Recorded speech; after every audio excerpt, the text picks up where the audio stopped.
Hello guys, we're going to start here in just a minute. Just going to share the link here.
Alright. Hey DPS, how you doing?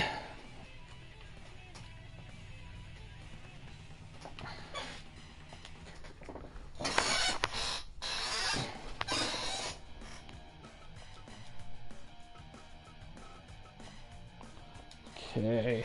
Opening match here tonight. FTR is going against the Hollywood Blondes for a tag title shot. I'm doing good. Yeah, we are just cruising through week 4. Eli's the only one left. So once I get booking from him, I'm probably gonna do that one. I might do it tomorrow, but it's hard to say. There's a chance I might not stream tomorrow, mostly because kind of a busy day-ish, but also I just don't have anything really ready unless Eli books.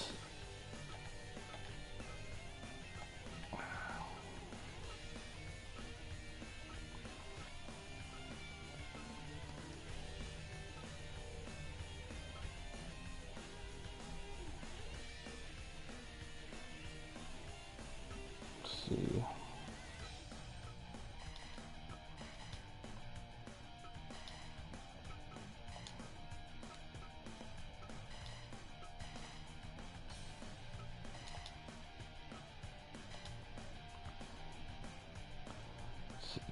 Alright, all set there. Alright, let's see how it goes here.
Alright.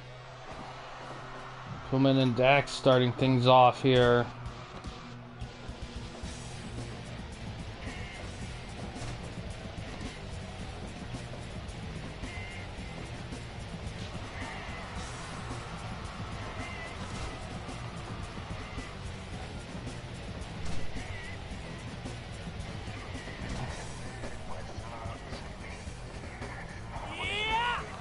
Big suplex right there.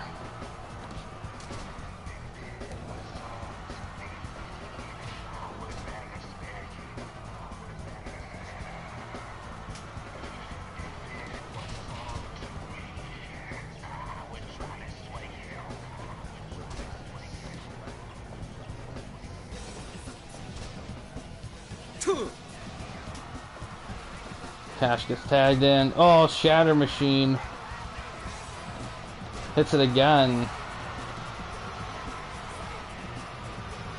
Goes for a cover.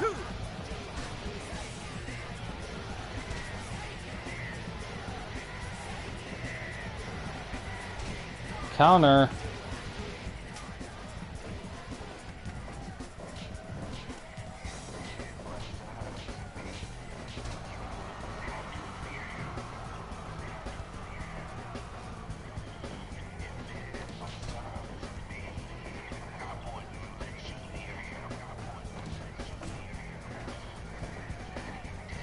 Spine Buster.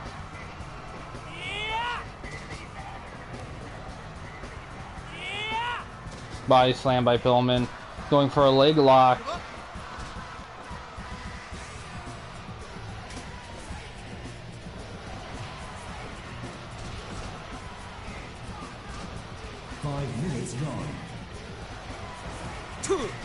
Headlock takedown.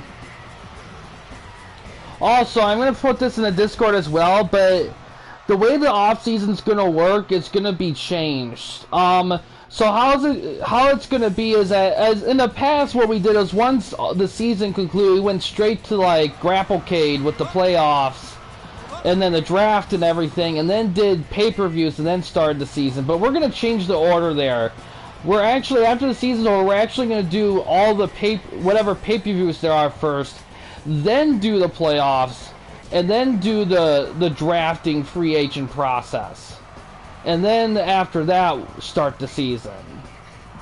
I'm doing it like that mainly because I feel like it gives, I feel like it'll be a better progression. I feel like it'd be easier to define the seasons when it truly ends with like the draft and free agency period as opposed to just a bunch of pay-per-views.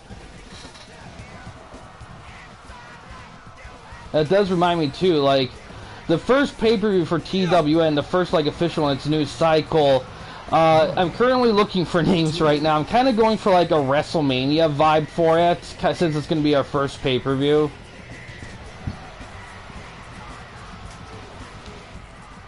So, whatever suggestions.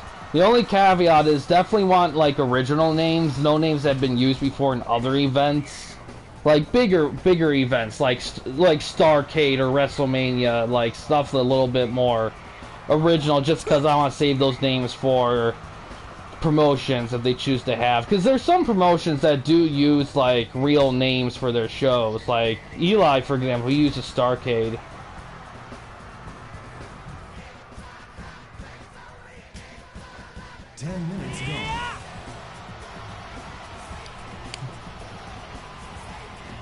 Night of Legends, interesting. Man. You see, the smaller ones I could make exception for because they're a little bit on the small side. I might have to do a poll if I get enough suggestions just to see where everyone stands, because these names that we do for these shows, these names are going to be used like long term, so I want to make sure they're names that are going to work. And at the same time, not any like not any ones that are too popular where another promotion might want to use for their own. Like I said, like WrestleMania or Starrcade kind of name, like something like freshly original, or just a name from a show that is very, very indie or not used hardly at all often. Like Night of Legends, for example, from Smoky Mountain. That'd be a good example of something like that because, you know, Smoky Mountain, of course, wasn't long-lasting. It only lasted for a few years, but it was pretty impactful nonetheless. So yeah, I guess I'll do a polite... And I'm aim on doing it either the day before or the day after the Beach Bash YWA pay-per-view on the 14th. Like, because what ended up winning the poll was a non-strict 12 pay-per-view thing, so it's gonna probably end up being monthly-ish, but I'm not gonna be super strict on it because of the way the stream things align sometimes. So last I checked, it seems like Grapplecade has been voted as I keep. That'll probably be treated as kind of like an in-your-house style thing. It'll be used to kind of conclude the seasons as usual, and if there's special things like need to crown a new champion in a tournament or stuff like that, it'll be used for. But with the use of All-Stars now, I don't envision that being a full-on thing in the long term. Sleeper.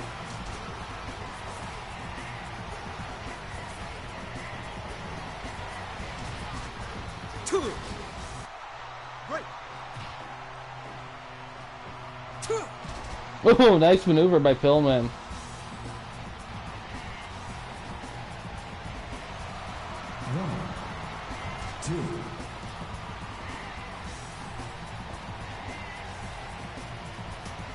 Dex gets tagged in.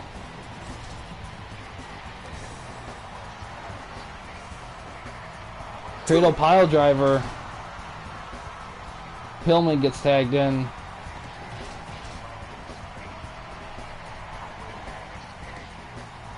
Counter out of that.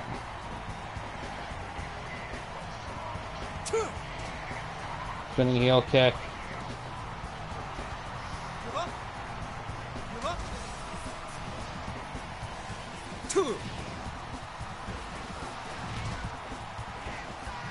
Both FTR guys get thrown to the corner.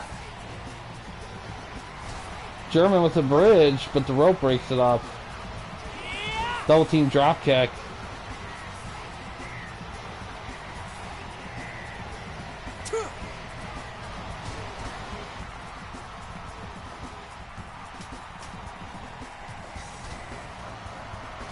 Backbreaker.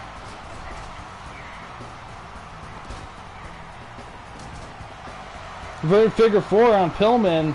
20 minutes gone. 1, 2. Austin tried to take advantage there.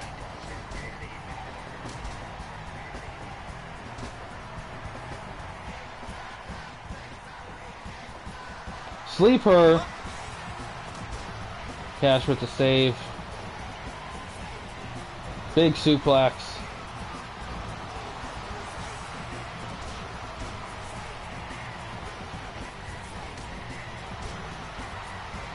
Pillman gets tagged in.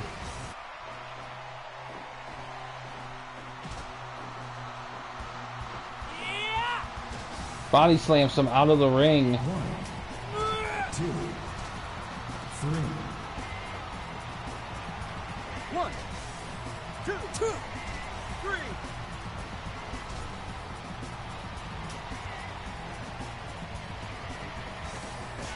Low blow.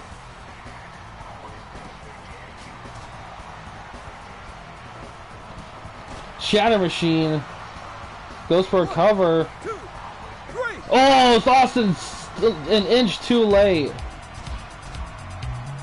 FTR gets the win.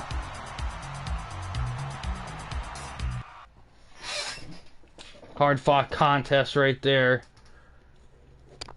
Got 93. That's going to be a solid number right there. Hollywood Blonde's kind of been on a losing streak lately, kinda. Next, Taz versus RVD. Yeah, you know, it's weird in this game. It's very tough to have tag move. Really, the best way to get tag moves to be like going for guys to go for cover for tag moves. You really gotta set a lot of stuff up without literally labeling the tag move as a finisher or a signature. I don't typically like doing that for tag teams, even if it's a hardcore tag team like the LOD or the Dudley Boys, because I don't know, because it takes away from one of their key moves as a singles guy. But I don't know. It's one of those things where I might have to start taking a look at some of the hardcore tags guys. Like guys that you would never separate. Like you're not going to separate Hawk and Animal in a trade or something like that or do single stuff with them. They're pretty much tight at the hip at that point. So I don't know. It's something I'll leave up to the promotion how they want to treat the team, to be honest. Let's see, RVD and Taz.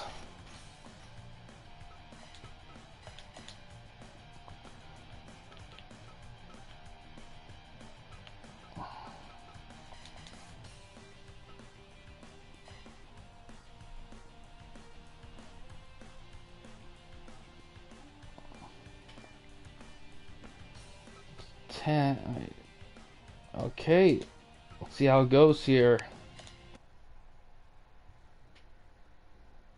Although lately I have tried, despite without the label, tried to program some tag teams when they do their finishing move that they use it as a finisher. Like the 3D, I tried getting it labeled. I think it did go for a pin a couple times, but the trick with it really is that like I don't know. It's something I'll have to experiment with depending on the desire for that kind of thing to be a thing with tag teams.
Alright, let's see how it goes here.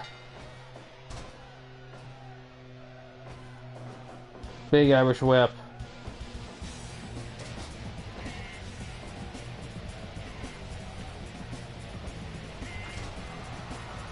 Goes for a cover, doesn't get anything with it.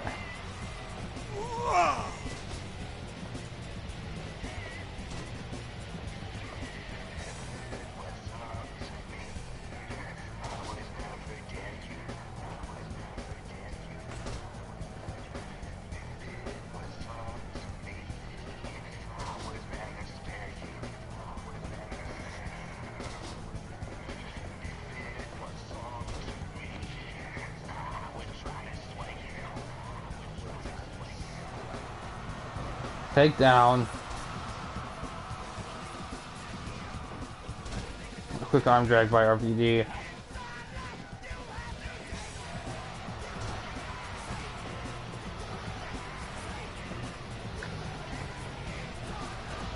No, Tad's mission already. Oh, whips him out of the ring. Whoa. Yeah. Capture suplex. Looks for a cover. 1, 2.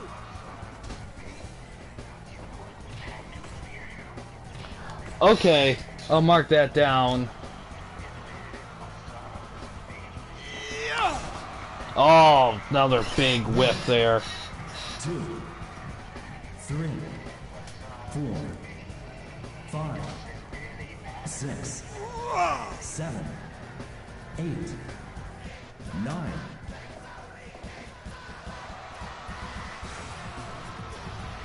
Taz thrown. 2, Yeah. Taz is tough.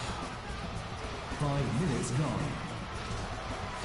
The fact that Douglas had beat him like so much. Oh, German suplex in the turnbuckle. Beat him so much is a testament though. Because like, oh, big roundhouse kick. A little counter there.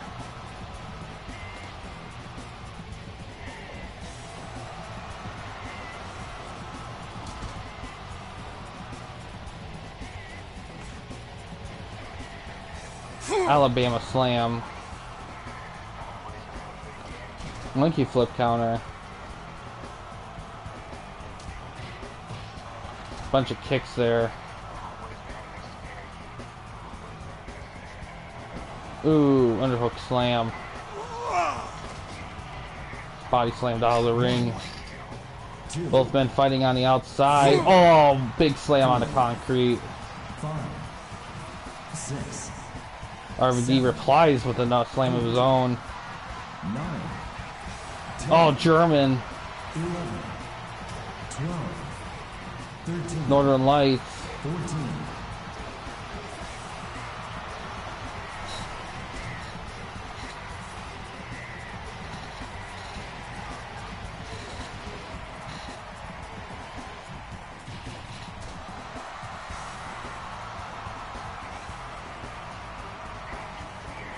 Whips him. Dodges a lariat. Oh, Van Daminator!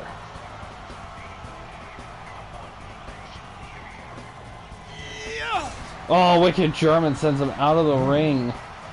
2, 3, Oh, right, chair to the face. 5, 6, 7, 8, 10. Now it's gone. 10, 11. 1.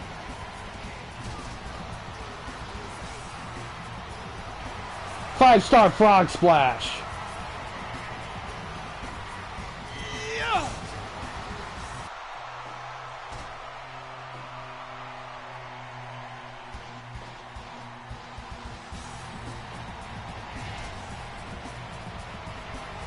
Five-star frog splash.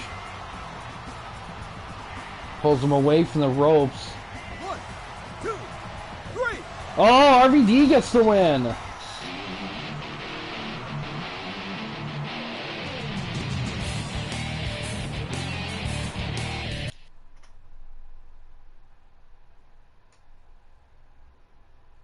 '88, nice, solid start right here for FTOA Live here.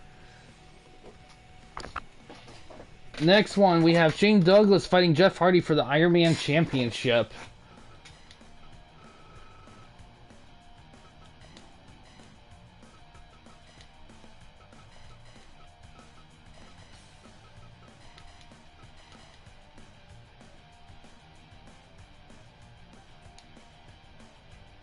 Oh yeah, definitely. He's gonna want to know who he's facing next time.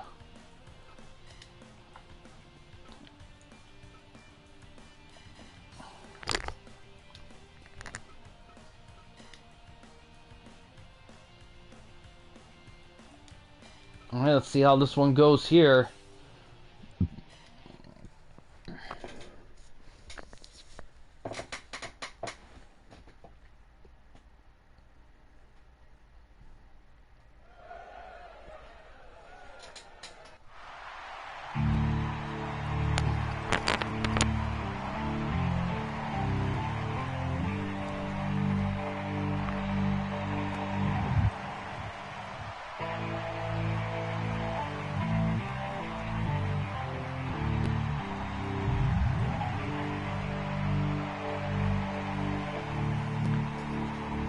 Come on.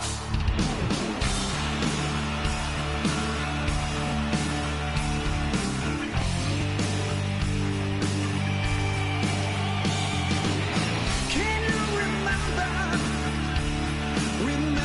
my name?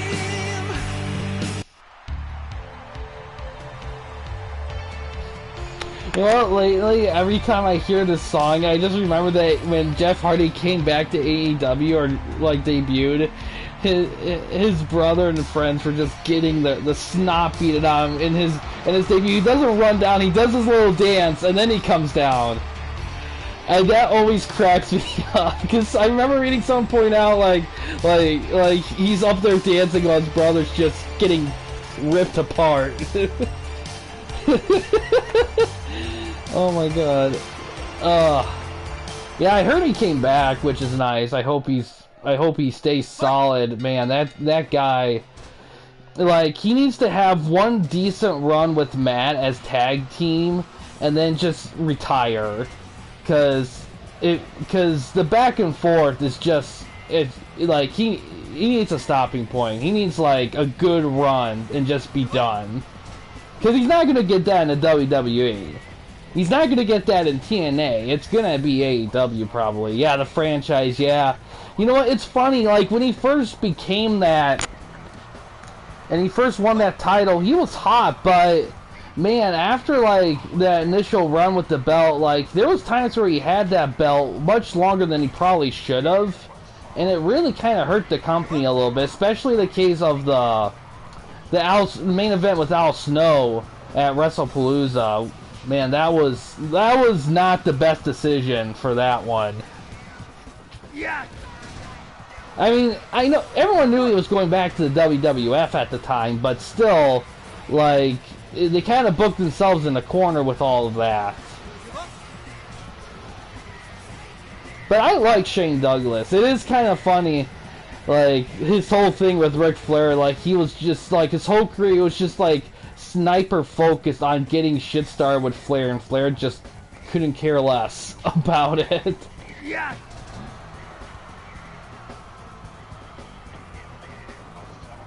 Yeah. Yeah. Drop kick. I'm surprised Douglas didn't go out of the ring. Give up. Give up.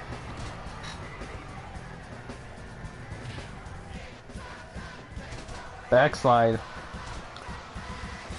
There are no rope breaks, no DQ match here. Yeah. Oh, Pittsburgh plunge. Goes for a cover. 5 minutes gone.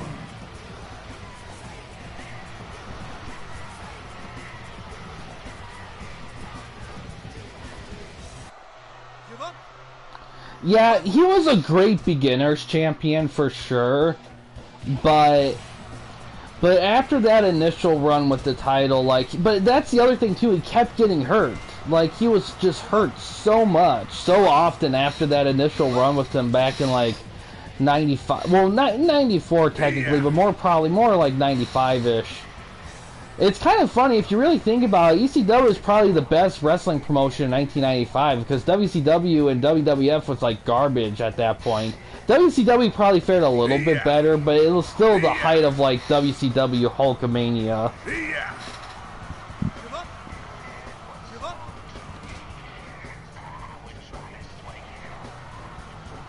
Yeah. Sit out Gourd Buster.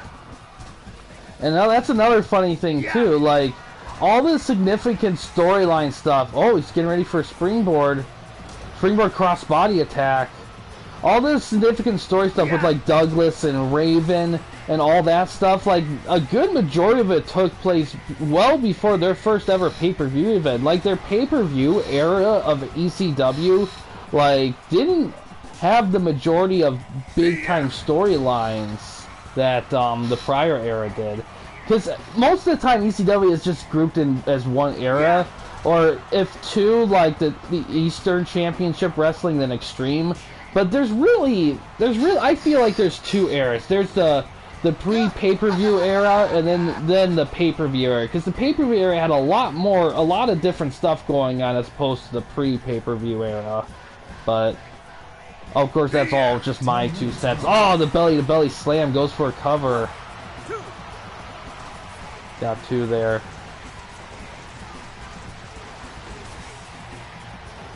Yeah, because I just remember watching all the Raven highlights in some videos, and he's wearing like the pre-like barbed wire championship. I'm like, oh yeah, Raven had his huge run before hardly any pay-per-views took place. Because they switched the belts when they went to the pay-per-view stuff. Oh, look at this! Cactus Jack interfering. Interesting. He comes in with the chair, of course.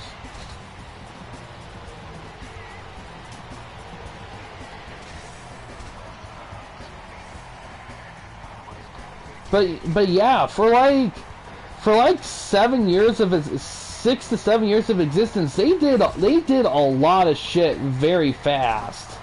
Like it seemed like they were changing like here. It's like because everyone kept leaving and coming back, So they kept developing like guys like non-stop. I mean, they started to kind of get a little bit toward the weak side in like 99 into 2000.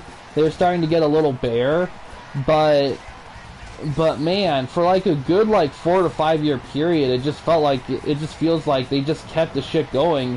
Even when Raven and Shane Douglas had their leaves, and even Sandman and some other guys too, like either to WWF or WCW, they still kept the hits rolling for a long time before they finally just ran out of money. Like, I still go by this. If ECW had a profit and they were able to pay their guys, I think they would have survived, and I think they still could have kept going. WCW, I don't think WCW could have kept going. I think they signed their death warrant when they signed Hulk Hogan to the promotion. I think if it wasn't for the Hulk Hogan signing, I think they still would have been okay. I still think they would have lost the war, but I think they would have survived after that. Well, maybe they wouldn't have lost the war. I don't know. Like, Hogan was both the best thing and the worst thing that happened to WCW. But I'll still get behind that. They still could have done the NWO without Hogan. I think they still could have done without. I know the original plan, if Hogan didn't want to do it, was for it to be Sting that betrayed. But in all honesty, they should have just had Savage do it. I mean, yeah, it would have been a little bit more predictable because he's been heel back and forth a lot. But if you think about it in hindsight, they still could have kept a good majority of the NWO storylines in place with Savage as the lead. Even the DDP rivalry, they could have done that.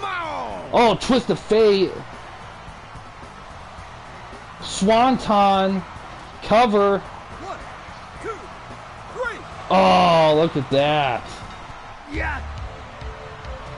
Hardy retains.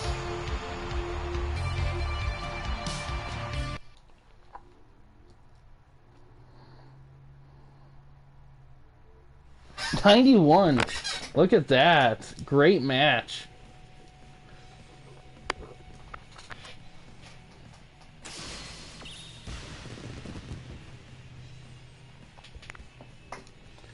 We got a couple rivalries match after this. First one, the Motor City Machine Guns in their 5th match in the rivalry going against the Young Bucks.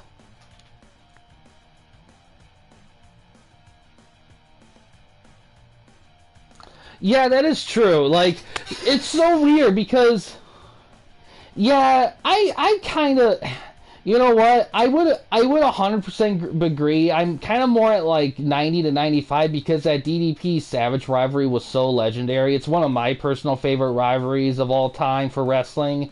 So, it's a big sacrifice. Like, in all honesty, I've had to sacrifice any NWO stuff before the Finger Poke of Doom. It would have been the Wolfpack. I would have like been fine with there being no Wolfpack. Like, cause like I've said before on streams, like I've been watching Reliving the War, and before that, I thought the Wolfpack was pretty. Even though they were only around for roughly a year, I thought they were pretty significant. But after like watching it, and they're already getting close to the fall. The Wolfpack have done absolutely nothing significant, like, at all. You know, like, Savage was hurt through a majority of the run, so he was barely involved in it as much as as some people might think. And I don't know, Conan did the majority of the matches. He was kind of workhorse of the group. But Nash, Hall, and Sting, I mean, Nash, Luger, and Sting, I mean, yeah, they had matches, but nothing that I would consider 5-star classics. And not frequent enough to, like, I don't know. Like, in all honesty, I would have been, after that run, I would have been okay with sacrificing the Wolfpack element of the story. Although, I will say, like, the NWO dividing up isn't a bad idea, but I think it needed to be done differently, though, nonetheless. Alright,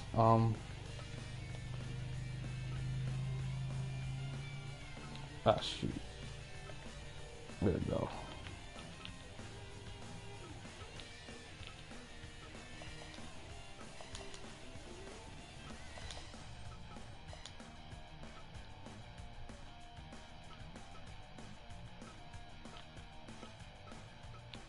Oh, there.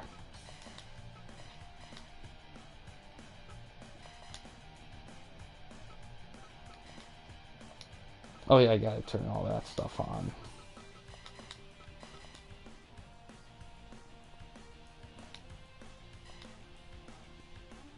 Alright, let's see how it goes here. Yeah, it's it's between, really, I need to do a top rivalries video or something, because there's a few. I think my absolute favorite rivalry was Bret Hart and Steve Austin. It was short, though. It didn't go as long as it probably could have, but, man, like, so many of those, like, that WrestleMania 13 match, it's one of my favorites ever. Just, like, the story it told, the double turn. Austin just passing the fuck out, never submitting, like, Bret Hart turning heel, Shamrock giving him the most powerful suplex I have ever seen on Bret Hart. I mean, it's just, I just love that rivalry. It's just a shame it didn't go as long as it could have. Because I think they could have done another month or two of story with it. Especially with the Hart Foundation involved. But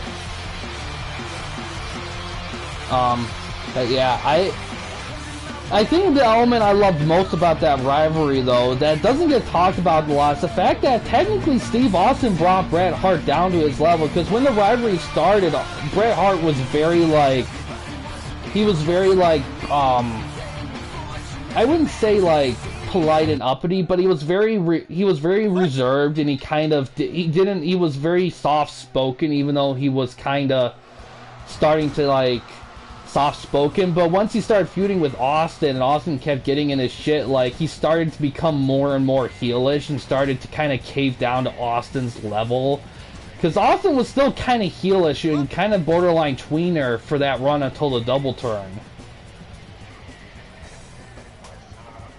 In that match, he just finally snapped at him. It was a great progression and storytelling.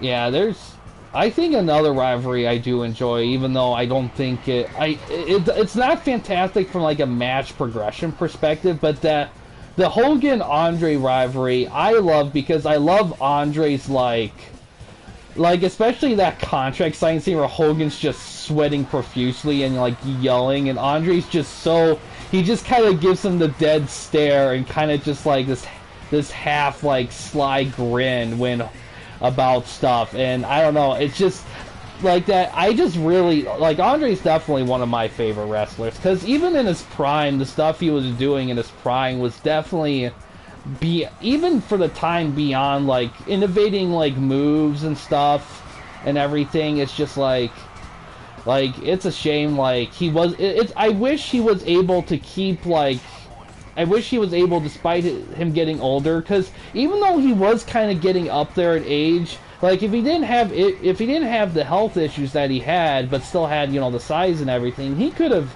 easily, I think, wrestle into the 90s. I don't think he would have stayed with the WWF, though. I think he would have went to I feel like he would have gone to WCW with the other guys.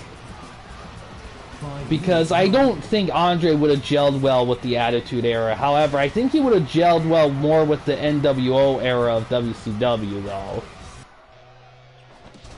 It would have been an interesting, like, thing, though, if they still did the Giant thing with Paul White, though. That would have been interesting.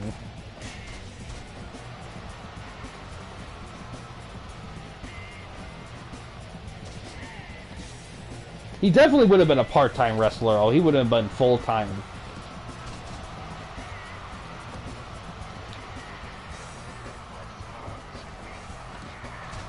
But I will say this, though, because I said this in other streams, too, about, like, the contracts WCW signed and the main event guys not delivering on their match, opposed to the undercard. I will say, though, it wasn't, like, 100% their fault about the undercard, because there was definitely times, especially with Scott Hall, where they did let, like, the undercard guys kind of join, like, kind of fuse with them, or kind of let them get a one-up on them or something.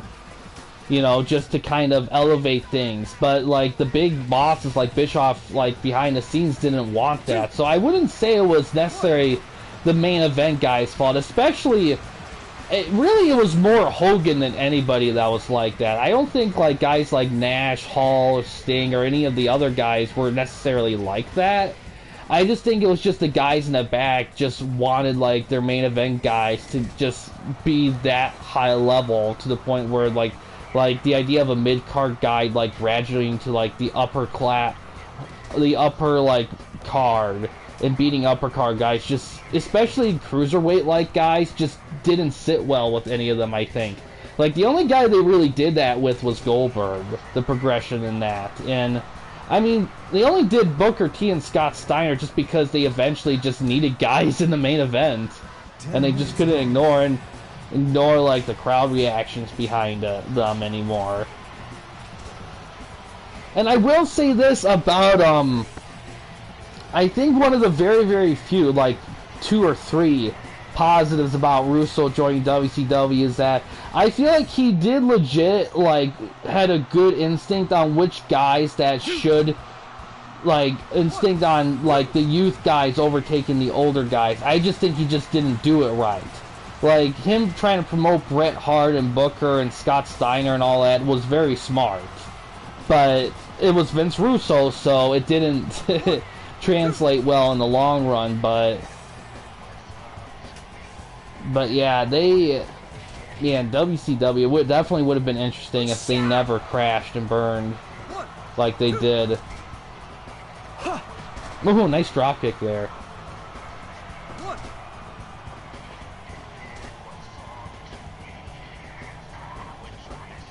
DDT. High kick counter.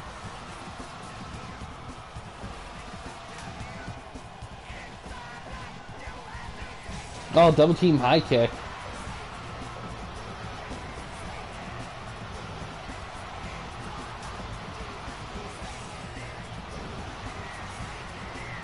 Waiting for him to stand up. Oh, look at this! Grounded super kick.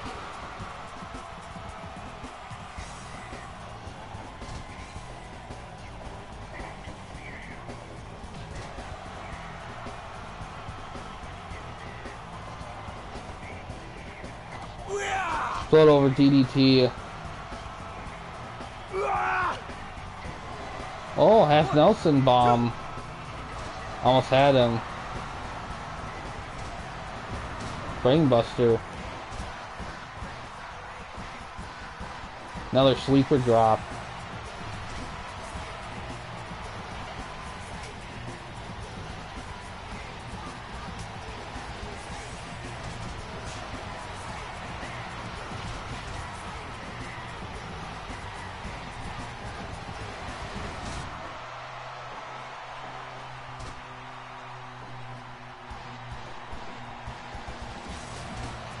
Jumping DDT off the run.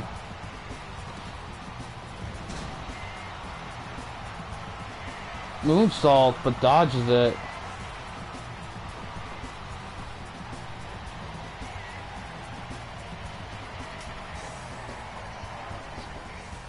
Ooh.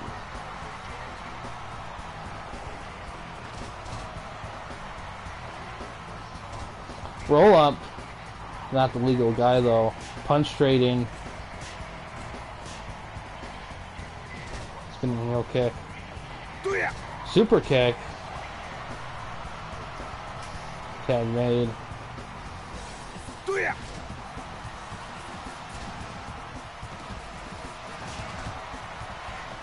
X Factor.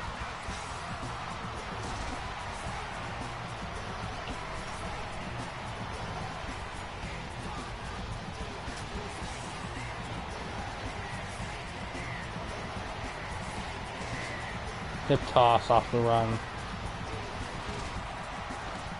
Goes for a cover. Oh, almost had it.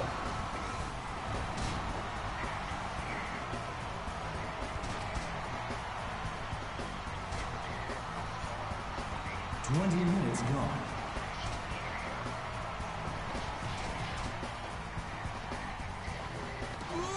Asai DDT.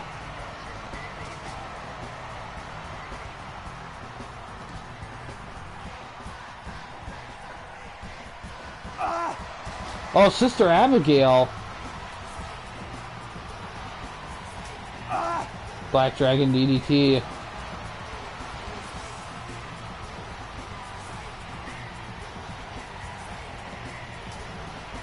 Tag made.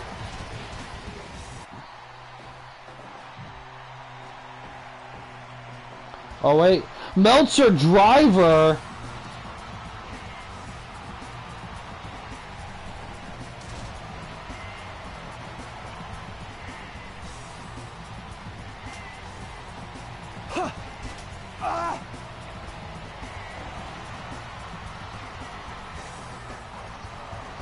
Ooh.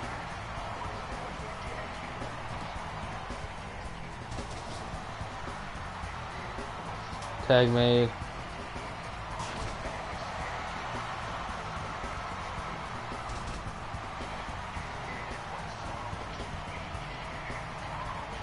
Yeah, unfortunately, like, I think I do have a version of the Meltzer driver that is, like, non-like corner, that is a front grapple, but I would have to sacrifice the double super kick for that, and I don't know if... Oh, slice bread number 2. And I don't know if I wanted, like... And I didn't think I would want to sacrifice that for that. But, yeah... I wish it was easier to make tag moves, like, pinnable. I am... How it is, yeah. Yeah, I think what I'm going to try to do is, I think I'm going to try looking up variation of the tag moves that have a pin combo with it, so then when they do it, it just automatically goes for a pin. That way, like, we start having tag moves that actually have a pin to it. I'll just have to see if there are any available. If there are, then I'm probably going to do those. Code Red.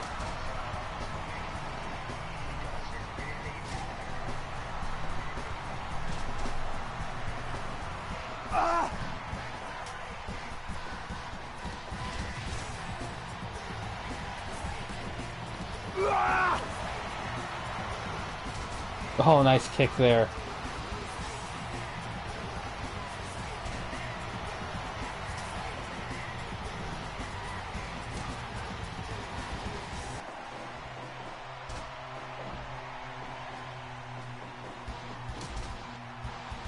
Both men are down.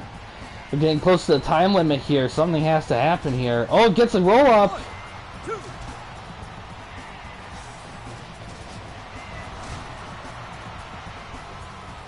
Waiting for him to stand. Cross body into a cover, but the rope saves him. Counter. Wheelbarrow face bulldog. Tag made. Backbreaker.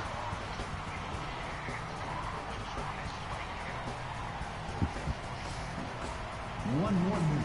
Less than a minute left.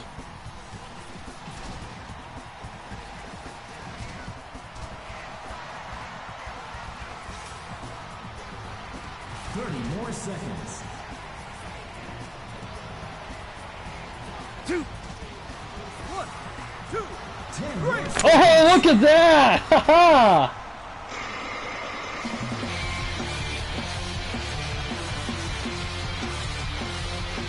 Wow, what a win! Sneaks in it at the last possible second. Yeah, that's 100. Good God.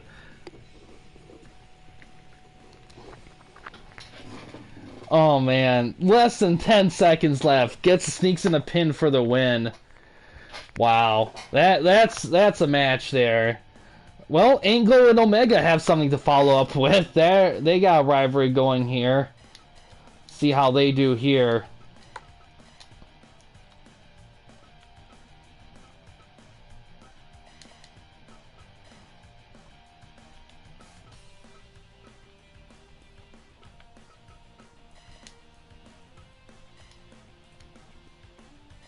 See how it goes.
Ooh, little trip there.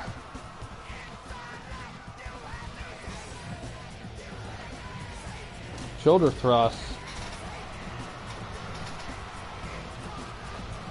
Big suplex.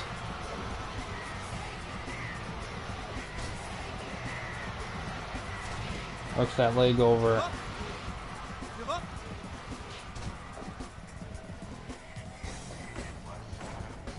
Uppercut trading.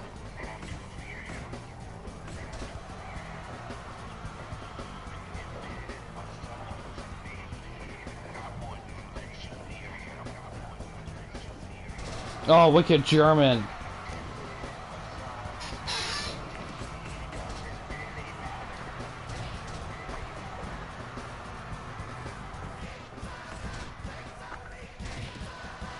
Give up.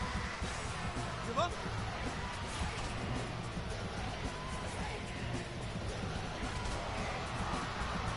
Five minutes gone. 1, 2.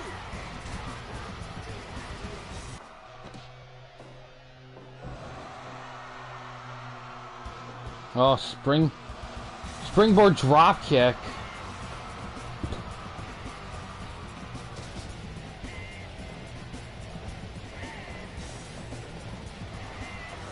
Whips him. It's a lariat.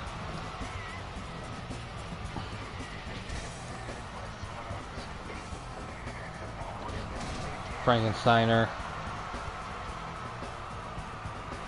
Setting him up. Another lariat. Setting him up again. Angle kind of getting trapped here. Oh! Over.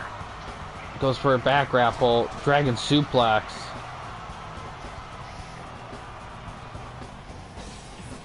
Oh, counters out of that. Oh, schoolboy. 2. Gets 2 out of it.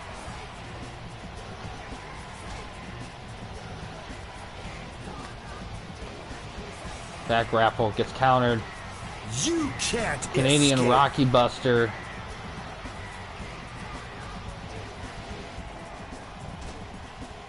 Over.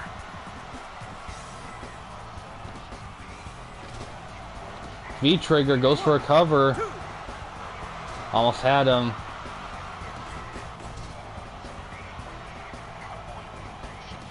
Another dragon suplex. Reverse Frankensteiner. Angle might be in trouble here. He's gonna have to string in some moves. Gets him with the body slam. Oh, what's this? 10 minutes gone.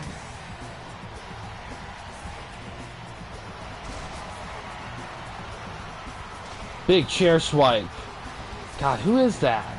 My mind's slipping on him. Angle slam. Yeah. Tag team power bomb.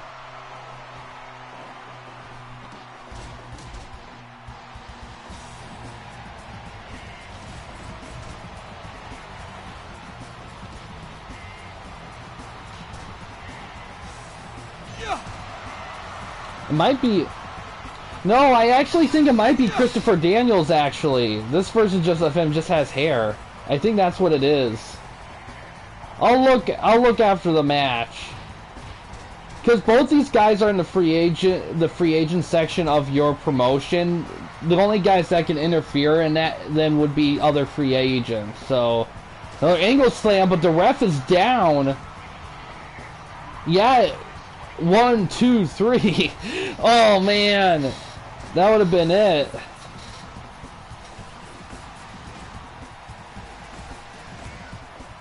Yeah, one with hair. I almost didn't recognize him. Super kick, drop kick.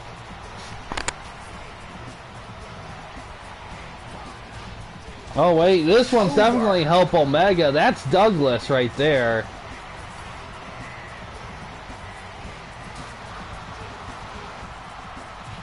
Come on.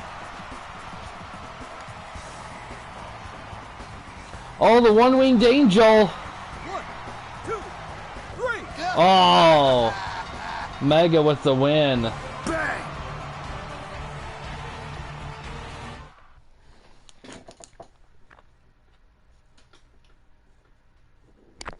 They got a 90. Not quite 100, but still good follow-up. Now the main event. This is going to be tricky. Cactus Jack and... Yeah, big win for sure. This is going to be tricky. Cactus Jack and AJ Styles for the FTOA title. Let's see how well this one measures up here.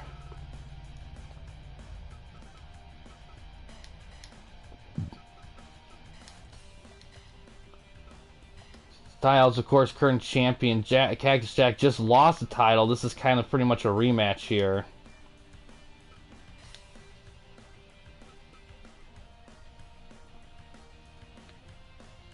Okay. Alright. Let's see how it goes here.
Fight! Yeah! Fuck!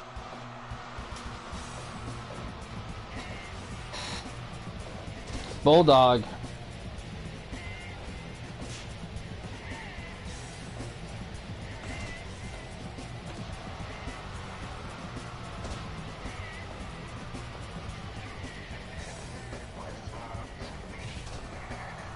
Kitchen sink trip.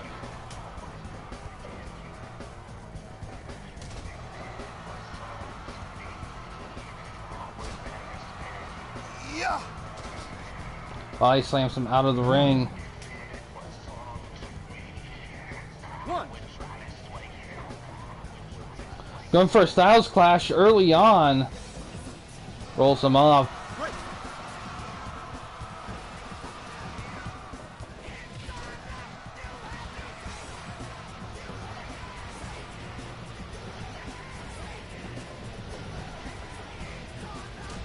Fuck!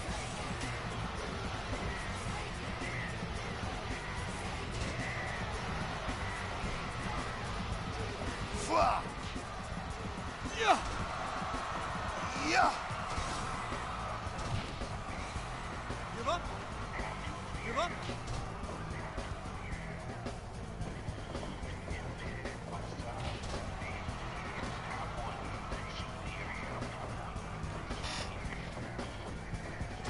Oh, face crusher. Oh, wait. It looks like it's Omega coming down.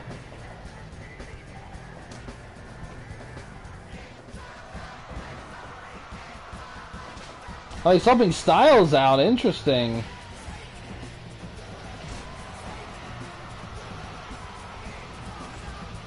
Five minutes gone.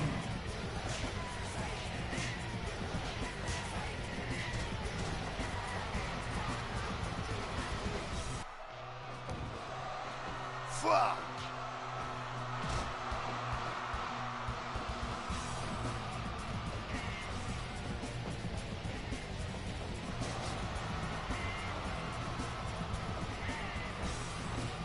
Enziguri.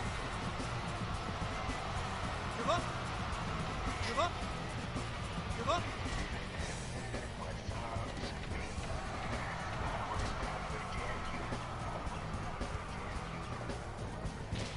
This gets lariat.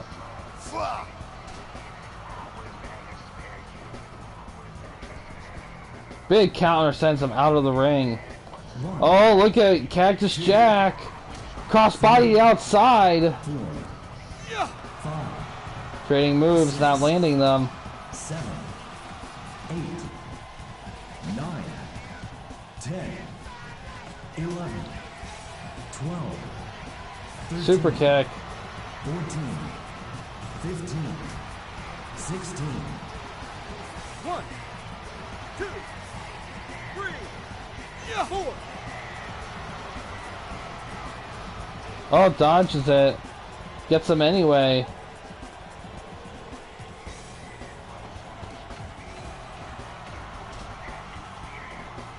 Oh, up top.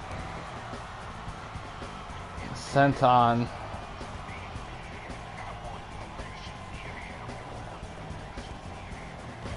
Power slam with the cover. Oh. Back suplex. High kick counter. 10 minutes gone. Going up top. Oh, missed frog splash. Not elbow drop. Cactus Jack thrown to the corner. Winds up. Takes a drop kick. Gets thrown to the other corner. Oh, man, dodges the drop kick that time around. Both men catch their breath. Brainbuster. Counter. Drop kick. Versus DDT. Big chop. Goes up top again. Another senton. Elbow drop.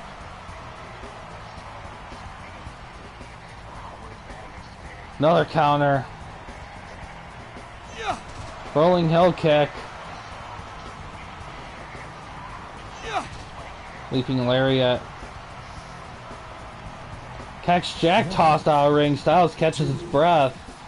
3, 4, Oh, he's coming in with a piece of table. 1, 2, 3.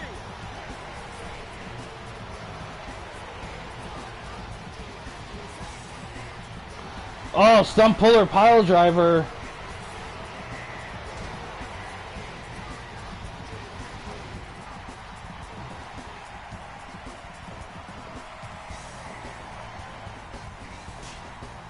Punch trading between the competitors. This gets lariat. Going up top. Oh, a frog splash with the cover. 2, 3. Oh, Styles retains.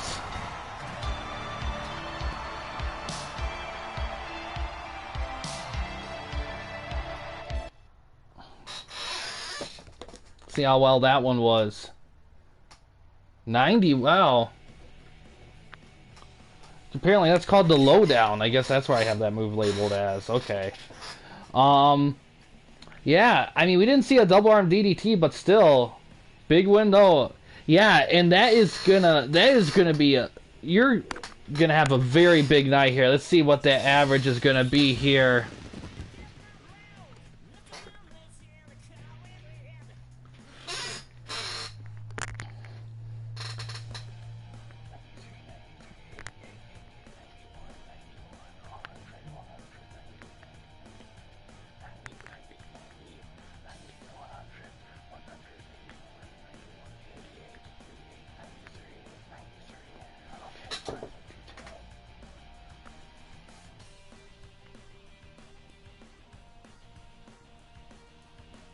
Yeah, it is. Well, DPS, you got a 92. You are definitely number one right now. And Eli's the last guy left. So unless he gets, like... Unless he completely ties with you... And gets with a match of 100 and a match of 94, we'll say... Then you're probably going to win the week, but we'll still have to see how that goes there. Or if he gets a 93. Yes, Like, really, really good show here. This is definitely a good one there. But yeah, just gotta get Eli's booking. So for next streams, if Eli posts his booking before tomorrow, there's a chance I'll be able to stream his stuff. If not, I might not stream tomorrow. I might have the night off there. I mean, possibly RCW stuff, but I don't know. There's a good chance probably nothing. So we'll just have to see how things go with all that. Wednesday there'll definitely be streams, like at least YWA stuff. And yeah, we'll just have to see. Like we're getting through week 4 here pretty quickly, because I definitely want to start implementing stuff for the TWN side of things, because it's definitely going to be interesting to see. Also, in case anyone forgot, so how it's going to work this season is the top 4 promotions will be in a 4-person playoff to see who will be at the number 1 seed. They will get an advantage, but I gotta think about like how it's gonna be. Whatever that seed will be. The bottom 3 teams, the bottom 3 teams for this year's draft, only the bottom 3 teams will be doing the draft. It'll be a 2-round draft. And it will be a battle royal, each rep per promotion. The winner of that battle royal will get an extra draft pick for the draft. But yeah, we'll just have to see how